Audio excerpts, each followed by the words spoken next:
آج ہم حضرت امام حسن علیہ السلام کی شخصیت، سخاوت اور ان کی دریا دلی پر روشنی ڈالنے کی کوشش کریں گے۔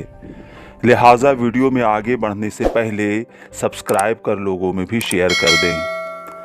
حضرت محمد صلی اللہ علیہ وسلم کا نکاح نبوت ملنے سے قبل ہی حضرت خدیجہ سے ہوا، جن سے طاہر، طیب، قاسم اور عبداللہ کی پیدائش ہوئی، لیکن وہ سب بچپن میں ہی فوت ہو گئے۔ نبوت ملنے کے 8ویں سال حضرت ماریہ رضی اللہ عنہا کے بطن سے ایک اور اولاد ہوئی جس کا نام ابراہیم رکھا گیا، لیکن ابراہیم کبھی شیرخواری میں انتقال ہو گیا۔ لہٰذا مشرکین سے ایک گستاخ عاص بن وافل نے نبی صلی اللہ علیہ وسلم کو یہ طعنہ دیا کہ اے محمد، تم بے نسل ہو گئے۔ کفار کہنے لگے کہ محمد کی نسل ختم ہو گئی اور ان کی کوئی اولاد باقی نہ رہی، محمد کے بعد ان کا نام لینے والا کوئی نہ رہے گا۔ لہٰذا کفار کی رد میں اللہ نے سورہ کوثر کی ایک آیت نازل فرمائی، اے نبی، آپ کی نسل نہیں کٹی بلکہ آپ کا دشمن ہی بے نام و نسل ہو جائے گا۔ غرض سن 2 ہجری کی رات حضرت ام فضل، جو آپ کی چچی تھیں، انہوں نے ایک خواب دیکھا کہ رسول صلی اللہ علیہ وسلم کے جسم کا ایک ٹکڑا ان کے گھر میں آیا ہے۔ جب انہوں نے رسول صلی اللہ علیہ وسلم کو یہ خواب بتایا تو آپ نے خواب کی تعبیر یہ بتائی کہ میرے لخت جگر فاطمہ کے گھر ایک بچہ پیدا ہوگا اور آپ اس کی پرورش کریں گے۔ لہٰذا سن 3 ہجری کو سردار جنت امام حسن علیہ السلام کی پیدائش ہوئی اور اس خواب کی تعبیر مکمل ہوئی۔ مدینہ میں آپ صلی اللہ علیہ وسلم کی یہ پہلی خوشی تھی۔ امام حسن کے ولادت کے بعد صلی اللہ علیہ وسلم نے اپنے نواسے کے کان میں اذان دی اور ان کے حق میں دعا فرمائی۔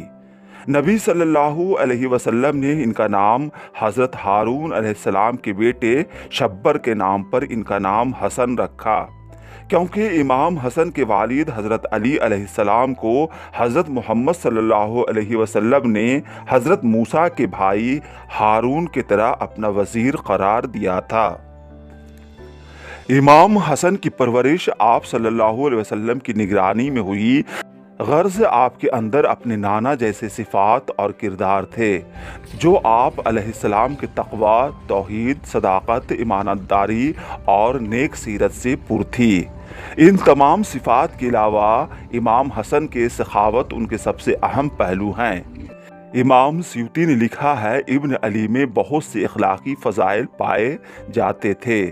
آپ کی شخصیت نہایت باوقار اور سخی تھی۔ تاریخ اور احادیث کی کتابوں میں آپ کی سخاوت اور بخشش کے بے شمار واقعات ملتے ہیں، جو امت کے لیے مسئلہ راہ اور ہدایت کا سر چشمہ ہے۔ امام حسن علیہ السلام راہ خدا میں بہت زیادہ مال خرچ کیا کرتے تھے۔ وظیفے کے جو پیسے آتے آپ غریبوں میں بانٹ دیتے، شاید ہی کوئی سائل ہو جو آپ کے دروازے سے خالی لوٹا ہو۔ مورخین لکھتے ہیں، 2 بار امام حسن نے اپنا پورا مال و دولت راہ خدا میں خرچ کر دیا تھا اور 3 مرتبہ اپنی دولت کا آدھا حصہ راہ خدا میں وقف کیا۔ حضرت امام حسن لوگوں کی حاجت اور ضرورت پوری کرنے کے لیے پیش و پیش رہتے اور کسی بھی عمل کو اس عمل سے بہتر نہ سمجھتے تھے۔ ابن عباس نے ایک روایت نقل کیا ہے، ایک دفعہ میں مسجد حرام میں تھا اور امام حسن طواف میں مشغول تھے۔ ایک شخص امام علیہ السلام کے پاس آیا اور کہا، اے فرزند رسول خدا، میں فلاں شخص کا مقروض ہوں۔ اس نے مجھے دھمکی دی ہے کہ اگر میں قرض ادا نہ کروں تو وہ مجھے زندان میں بھیج دے گا۔ اگر آپ مصلحت سمجھیں تو میرا قرض ادا کر دیں، نہیں تو کچھ مہلت ہی دلوا دیں۔ امام حسن نے فرمایا، خدا کی قسم، یہاں تو میرے پاس کچھ نہیں ہے، اور امام علیہ السلام نے طواف چھوڑا اور اس شخص کے ساتھ چل دیے۔ میں نے عرض کی، اے رسول خدا کے فرزند، کیا آپ بھول گئے کہ آپ حالت اعتکاف میں ہیں؟ فرمایا، نہیں، لیکن میں نے اپنے والد سے سنا ہے۔ رسول صلی اللہ علیہ وسلم نے فرمایا، جس نے بھی اپنے مومن بھائی کی حاجت پوری کی، گویا وہ ایسا ہے جیسے اس نے 9000 سال حالت روزہ میں اور رات عبادت میں گزاری ہو۔ امام حسن نے بے شمار غلام آزاد کیا کرتے تھے۔ کسی بھی غلام کی چھوٹی سی چھوٹی بات پسند آ جاتی تو بے شمار دینار اور تحفے دے کر آزاد کر دیتے۔ امام حسن علیہ السلام کو فتنہ و خون ریزی سے سخت نفرت تھی۔